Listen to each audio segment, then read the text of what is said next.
A Paraná Educativa, AM 630 apresenta Justiça para Todos. Tudo o que você precisa saber sobre a justiça. Um programa produzido pela Associação dos Magistrados do Paraná.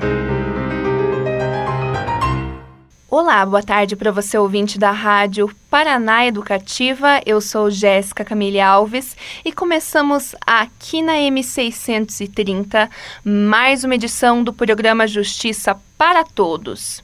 E hoje nós vamos conversar aqui no programa de rádio da Amapar sobre um tema muito interessante, a chamada Justiça Restaurativa. E quem traz para você, ouvinte, mais informações sobre esse assunto é a juíza Larissa Angélica Kopak Muniz. E você, ouvinte, sempre pode participar aqui com a gente, dando a sua opinião, falando a sua dúvida ou até mesmo sugerindo algum tema aqui para o nosso programa por meio do nosso Facebook, no inbox. Procura lá Justiça para Todos, programa de rádio da Amapar. Quero cumprimentar aqui a doutora Larissa. Boa tarde, doutora, e muito obrigada por aceitar novamente o nosso convite. Boa tarde, Jéssica, e boa tarde a todos os ouvintes da Rádio Paraná e Rádio Educativa. E doutora, para a gente começar então a nossa entrevista, a senhora poderia primeiramente explicar para os nossos ouvintes, em linhas gerais, no que consiste essa chamada justiça restaurativa e quando que ela chegou aqui no Brasil? Bem, a Justiça Restaurativa chegou no Brasil no ano de 2005, com 3 projetos pilotos, um em São Caetano do Sul, um no Rio Grande do Sul e um no Distrito Federal. E desde então vem sendo propagada e estudada e cada vez mais vem chegando perto do judiciário e do trabalho do fórum, né, o trabalho do dia a dia dos juízes. A justiça restaurativa, eu costumo dizer que ela é, para além de um método de autocomposição, ela é um modo de viver. Nesses tempos em que nós percebemos que as pessoas têm uma dificuldade grande de diálogo, a justiça restaurativa vem trazer diálogo. Então, a gente caminha um pouco na contramão, mas não se afastando dessa necessidade do ser humano, né? E é o que nos resume, enquanto ser humano, em essência, a possibilidade de conversarmos, de resolvermos os nossos conflitos sem utilizar de modos violentos. Então, a justiça restaurativa, ela é pautada pelo diálogo. Quando a gente fala em justiça restaurativa, a gente fala num procedimento que visa dar possibilidade que as pessoas, em um ambiente seguro, e aí entra o judiciário para promover esse ambiente seguro com pessoas capacitadas, que saibam qual é a metodologia a ser aplicada. Então, em um ambiente seguro, essas pessoas possam efetivamente sentar, conversar e construir a solução adequada para aquele conflito que elas enfrentam e que é delas. Então, a grande sacada da justiça restaurativa é devolver para as próprias pessoas a possibilidade de resolver seus conflitos. E o que a senhora destacaria para os nossos ouvintes como os principais objetivos a serem alcançados por meio da justiça restaurativa? A justiça restaurativa, ela prevê resposta a 3 perguntas. A primeira pergunta, quem sofreu o dano? A segunda pergunta, quais são as necessidades dessa pessoa que sofreu o dano? E a terceira pergunta é, quem tem a obrigação de reparar esse dano? Então, a justiça restaurativa, ela foca na vítima. A vítima que quase sempre é excluída do processo criminal retributivo, que nós chamamos, né? Esse que a gente trata no dia a dia. Quando acontece um crime, a vítima, ela só tem uma função para a justiça retributiva, servir como meio de prova. Mas a justiça não alcança as necessidades da vítima. E muitas vezes o que acontece é que a pena que é aplicada ao réu não supre as necessidades da vítima. A vítima não quer que ele seja punido com pena, ela quer outra coisa. A vítima quer saber por que ela foi assaltada, por que ele escolheu ela, por que na casa dela, ela quer ter segurança que aquilo não vai acontecer de novo, ela precisa falar da sua dor, e é isso que a justiça restaurativa oferece. Então, quando a gente foca nas necessidades da vítima e no dano, a gente está olhando para o futuro. A justiça restaurativa é uma justiça do futuro, que olha para frente. Como é que nós vamos continuar vivendo apesar do que aconteceu? Porque a justiça retributiva, a justiça que nós aplicamos hoje, ela tem um olhar voltado para o passado. A justiça retributiva, ela quer saber quem é que praticou o crime, qual lei foi violada e o que essa pessoa que praticou merece. Todos os verbos estão no passado, ela está olhando para trás. E a justiça restaurativa não. Ela olha para frente e dá a oportunidade, então, dessa vítima ser ouvida, ser respeitada e ser atendida nas suas necessidades. Uhum. E, doutora, para a gente entender um pouquinho melhor como isso funciona na prática, queria pedir para a senhora explicar para os nossos ouvintes em quais casos a justiça restaurativa é o método mais indicado e também como que ela acontece na prática, tudo isso. Bem, a justiça restaurativa, ela serve para um leque bem amplo de opções. Aqui em Ponta Grossa, nós trabalhamos com justiça restaurativa desde 2014, já temos quase 1.500 atendimentos em justiça restaurativa desde que iniciamos, e nós iniciamos nosso trabalho na justiça infanto-juvenil, trabalhando no ato infracional, né, quando o adolescente comete um ato infracional, e na área de proteção ao adolescente que tem algum direito de ser violado. Depois disso, nós passamos para a área de família. A justiça restaurativa serve muito quando existe um conflito que não seja criminal, um conflito familiar e que gera processo. Então, por exemplo, eu tenho um problema com guarda de filho, visita, estabelecimento de pensão. Esses assuntos, por vezes, podem ser tratados com práticas de justiça restaurativa.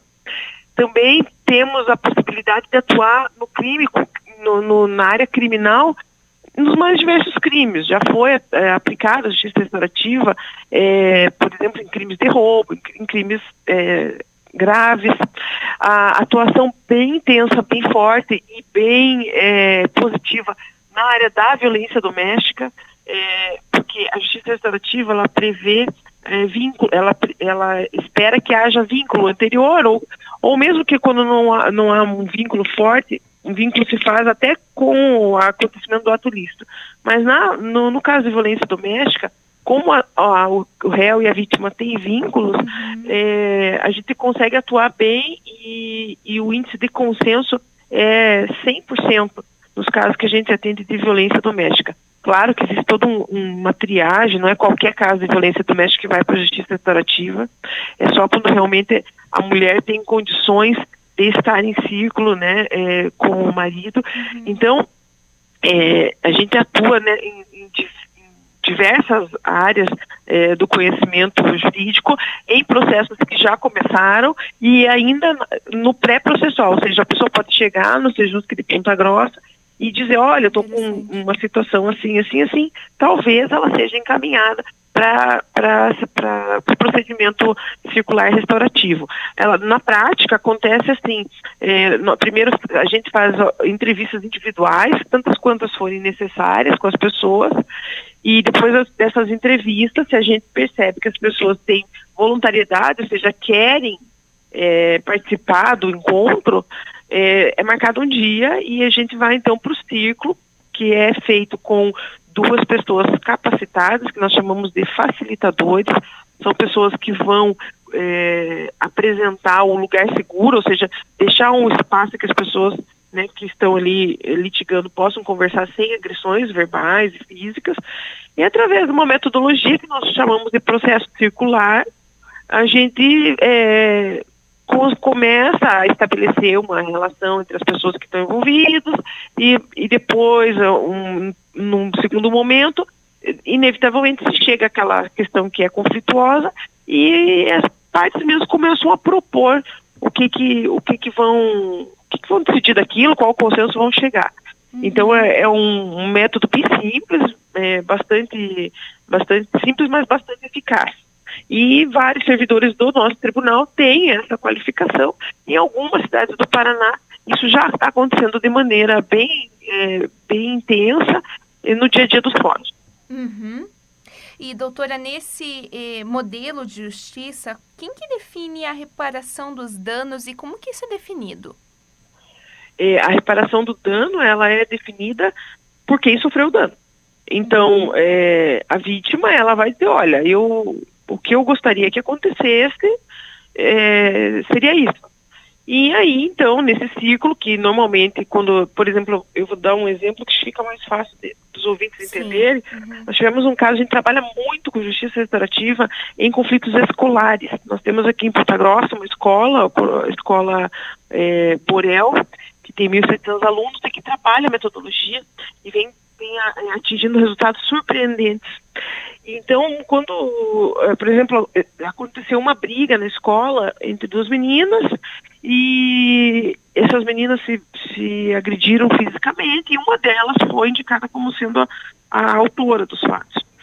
Durante o ciclo se identificou que aquela que era vítima, ela vinha provocando essa menina há muito tempo, mas só verbal. Até que essa menina perdeu a paciência e agrediu essa menina, essa outra colega, eram amigas de infância, vizinhas, enfim. Para o círculo foram chamadas as meninas, os pais, a pedagoga da escola e duas professoras. Uhum. E então nesse ciclo se abordou muito mais do que simplesmente aquela agressão, né? Se abordou a história de conflito das duas. E no final, a menina que tinha sido agredida demonstrou que, na verdade, o que ela gostaria mais é ser incluída, ser cuidada pela família dessa menina que ela agrediu. Ela tinha uma dificuldade com a família originária dela, ela estava pedindo socorro. E então o consenso foi nesse sentido. Né? Olha, e a menina está até sendo transferida de escola, voltou para a escola. Então, quem define a reparação de dano é quem sofreu o dano e como é que aquele dano pode ser reparado. Nesse caso, a reparação foi essa. Olha, eu gostaria de ficar mais próximo, eu gostaria que, né, eu já te perdoei, já não tem mais nada disso. Então, é um método que ele sai do que seria o aplicável numa situação dessa. Por exemplo, o juiz da infância, numa situação dessa, provavelmente iria aplicar para a menina que era agressora uma prestação de serviço à comunidade. O que, na minha opinião, ele não alcançaria em nenhum momento aquilo que as meninas queriam. Né? A prestação de serviço à comunidade, nesse caso, por exemplo, mandar a menina ir limpar uma vidraça de outro colégio, não geraria o que a gente deseja gerar com a justiça restaurativa, que é a responsabilização. A menina receberia pura e simplesmente uma punição. E a punição, ela não atinge a pessoa de dentro para fora, que é o que a responsabilização traz e é o que a justiça restaurativa busca. Então, nesse caso, se eu tivesse uma decisão tão dissociada do ato, né, por exemplo, você bateu em alguém, vai limpar a janela. Que sentido isso faz para quem recebeu a medida? Nenhum. Como não faria sentido nenhum, nem para o adolescente, muito menos para o adulto, não faz sentido. E quando as coisas não fazem sentido, a gente tende a não cumpri-las ou não entender o caráter daquilo, o motivo daquilo para a vida da gente. Né? Então, aqui em Ponta Grossa, por exemplo, a vara de infância, não existe mais medida socioeducativa de prestação de serviço à comunidade. Ela foi absolutamente extinta e, no seu lugar, nós inserimos práticas restaurativas. Uhum. E, doutora, o que a senhora destacaria para os nossos ouvintes como os principais benefícios para ambas as partes desse modelo alternativo de resolução de conflitos? O que eu acho que o benefício principal é que você se torna o protagonista da sua própria vida. Você pode ser ouvido e você pode falar e você pode dizer o que te importa em tudo aquilo. Isso eu acho um grande ganho. Eu acho um ganho civilizatório. Eu acho que a gente sai daquela coisa do lugar onde as pessoas não tinham voz, um Estado que é opressor e ele dita o que tem que ser feito, para uma posição de escuta e fala. E e mais, né, que isso seja feito sem violência.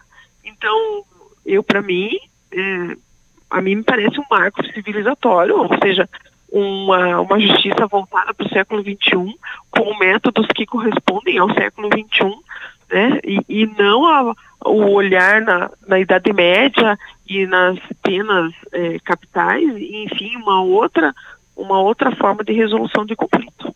Uhum. E, doutora, explica pra gente, por gentileza, qual que é a diferença, quais são as diferenças entre a justiça restaurativa e a conciliação? Na verdade, ambas, primeiro eu vou começar pelas características que aproximam ambas, elas são consideradas métodos adequados de solução de conflito. O que diferencia a justiça restaurativa da conciliação e da mediação é o fato de, na justiça restaurativa, a gente procurar a horizontalidade. O que é isso? Na justiça restaurativa, ninguém exerce poder quando está no ciclo. O ciclo, ele oferece um lugar igual. Então, todo mundo, até pela disposição geográfica, né, todo mundo em ciclo, não existe ninguém que esteja acima do outro. E na conciliação, nós trabalhamos com o conciliador, que é uma pessoa que detém um certo poder ali naquela sessão de conciliação. Não que não se possa, vamos dizer, numa sessão de conciliação, trazer alguns elementos da justiça restaurativa, mas o principal deles, né, que é assim, essa horizontalidade, e que ninguém é superior ali, ninguém tem uma palavra mais forte do que o outro, isso não se consegue na conciliação.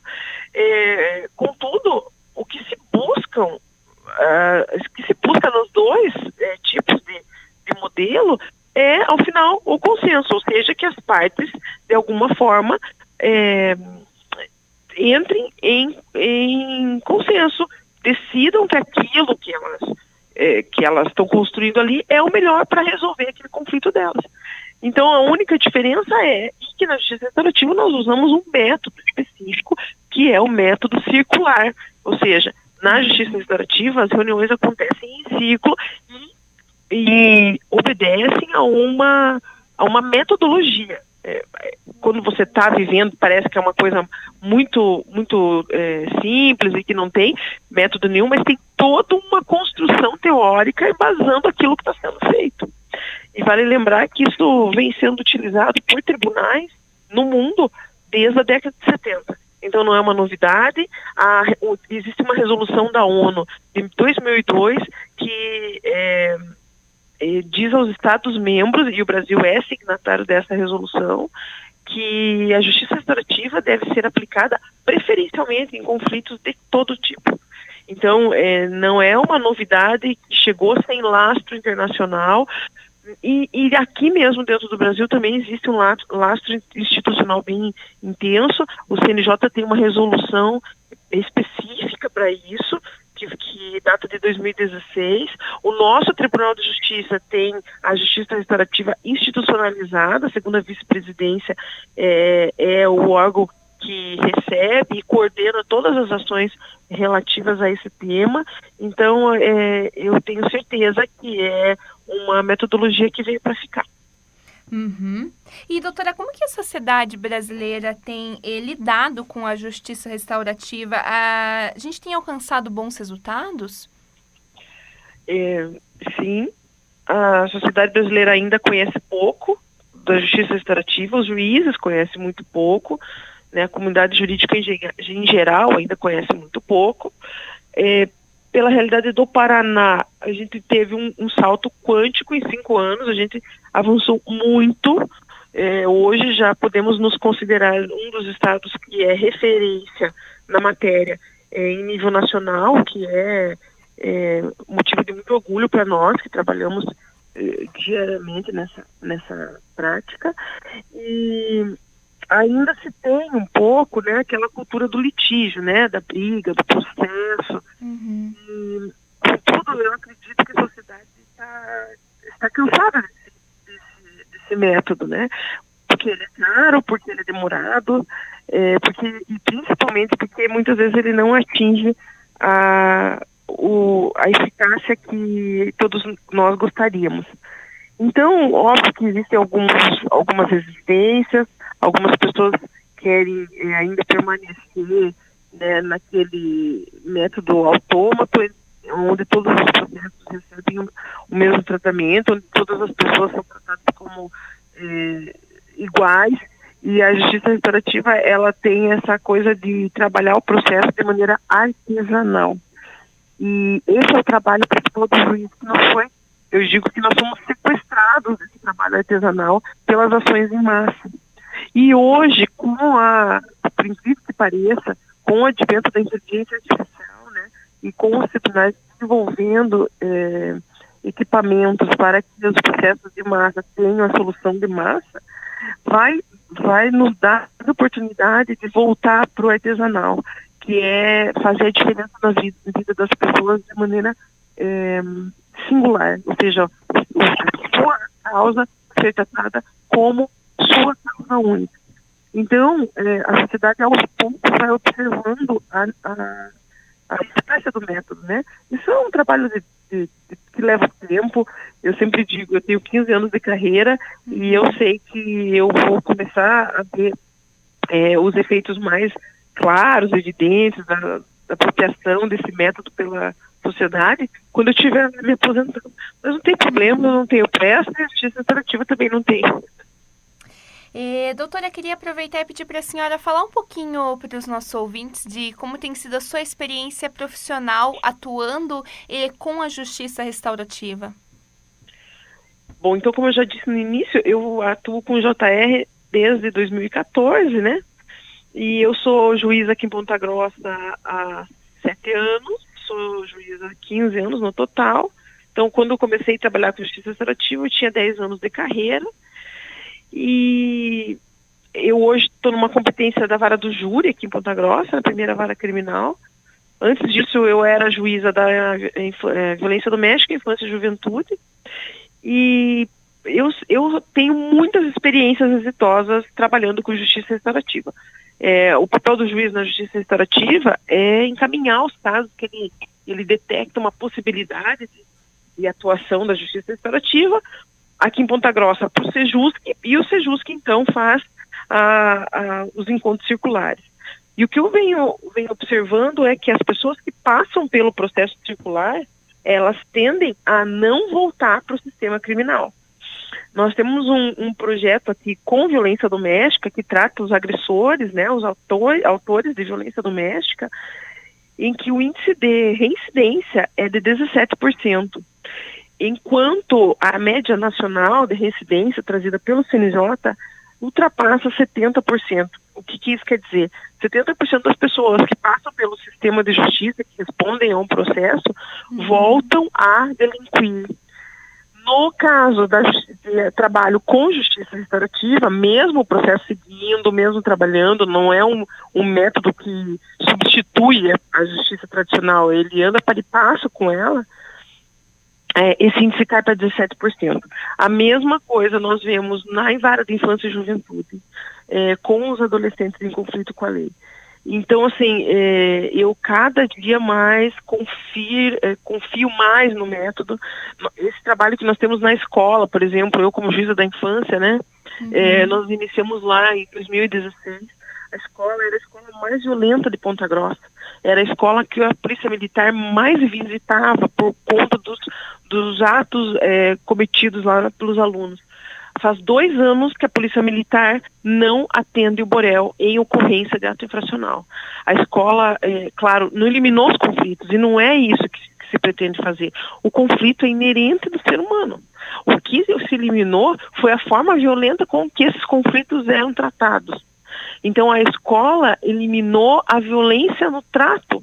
E quando essa violência aparece, ela é tratada com justiça restaurativa, e aí não precisa da atuação da patrulha escolar, enfim, nada disso.